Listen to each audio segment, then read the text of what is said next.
जय श्री राधे कृष्णा। आप सभी का स्वागत है आपके अपने YouTube चैनल ऑफिशियल भक्ति भावना में। आज आप सुनेंगे अधिक मास पुरुषोत्तम मास महत्स्य कथा के 13वें अध्याय की पावन कथा।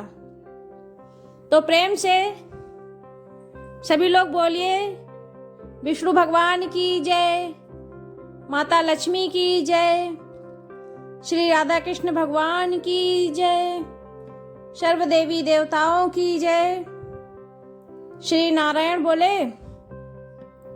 हे नारद मुन, जब धर्मराज युधिष्ठिर अपने भाइयों तथा द्रौपदी सहित तीर्थों में भ्रमण करते हुए पुरुषोत्तम मास का व्रत कर रहे थे, तब उनके मन में भगवान श्री कृष्ण के प्रति अत्यंत प्रेम और भक्ति बढ़ने लगी।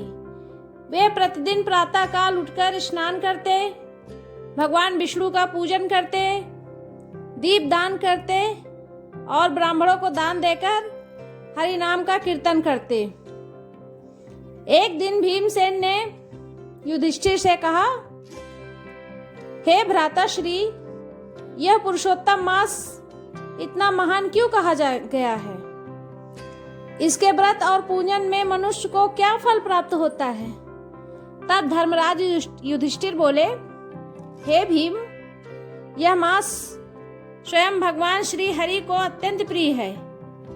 जो मनुष्य श्रद्धा और भक्ति से इस मास में व्रत, दान, जप, तप और भगवान विष्णु का स्मरण करता है, उसके जन्म जन्मांतरों के पाप नष्ट हो जाते हैं।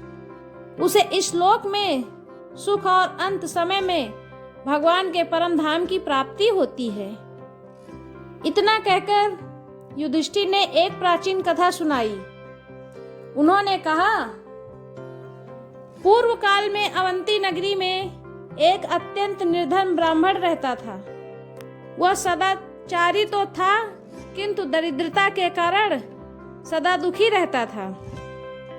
उसके पास भोजन तक की व्यवस्था नहीं रहती थी। उसकी पत्नी भी अत्यंत पतिव्रता थी, परंतु गरीबी के कारण दोनों अत्यंत कष्ट में रहते थे। एक दिन वह ब्राह्मण दुखी होकर वन में चला गया और एक वृक्ष के नीचे बैठकर रोने लगा। तभी वहां एक तेजस्वी महात्मा आए।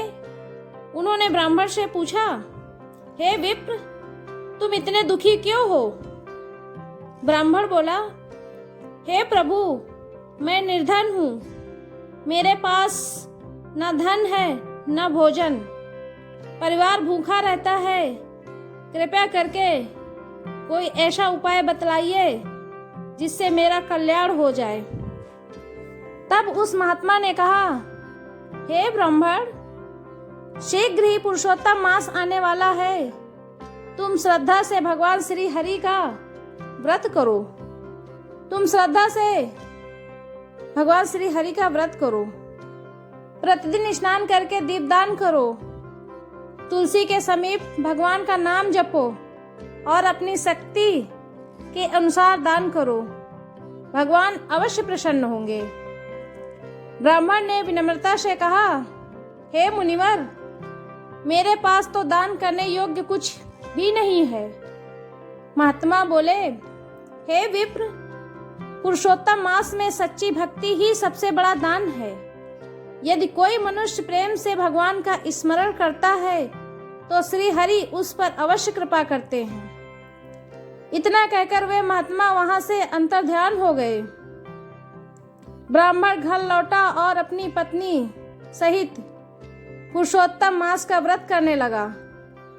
वे प्रतिदिन उपवास रखते, भगवान विष्णु की कथा सुनते, दीप जलाते और हरि का नाम कीर्तन करते।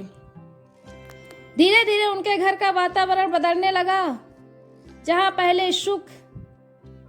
पहले दुख और दरिद्रता थी, वहाँ अब शांति और आनंद रहने लगा।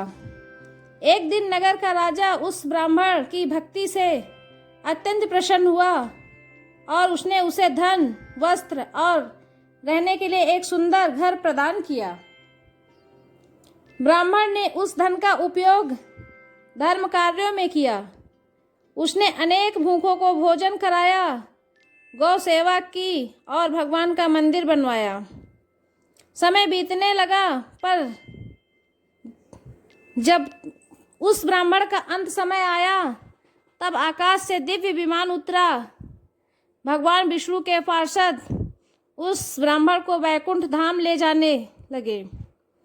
उस समय ब्राह्मण भगवान का नाम लेते हुए बोला, हे प्रभु, आपके पुरुषोत्तम मास के व्रत ने मेरा जीवन सफल कर दिया है।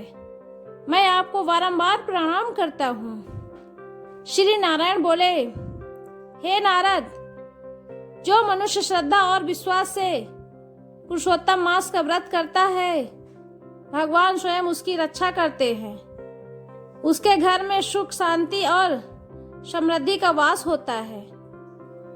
इसीलिए हे मुनि श्रेष्ठ, मनुष्य को चाहिए कि वह पुरुषोत्तम मास में भगवान श्री कृष्ण का स्मरण करे, कथा सुने, दान करे और सदैव धर्म के मार्ग पर चले। सूत जी बोले, हे ऋषियों, इस प्रकार श्री पुरुषोत्तम मास महत् कथा के 13वें अध्याय की कथा पूरी हुई। तो प्रेम से बोलिए, भगवान विष्णु की जय, माता लक्ष्मी की जय, श्री राधा कृष्ण भगवान की जय, पुरुषोत्तम भगवान की जय, सर्व देवी देवताओं की जय। भक्तों, अगर आप भी भगवान श्री हरि की कृपा पाना चाहते हैं तो पुरुषोत्तम मास में श्रद्धा और भक्ति से भगवान का स्मरण कर अवश्य करें। वीडियो पसंद आई हो तो वीडियो को लाइक करें, शेयर करें और चैनल पर नए हैं तो चैनल को सब्सक्राइब करके बेल आइकन अवश्य दबाएं, ताकि आने वाली कथा का नोटिफिकेशन आपको समय पर मिलता रहे। जय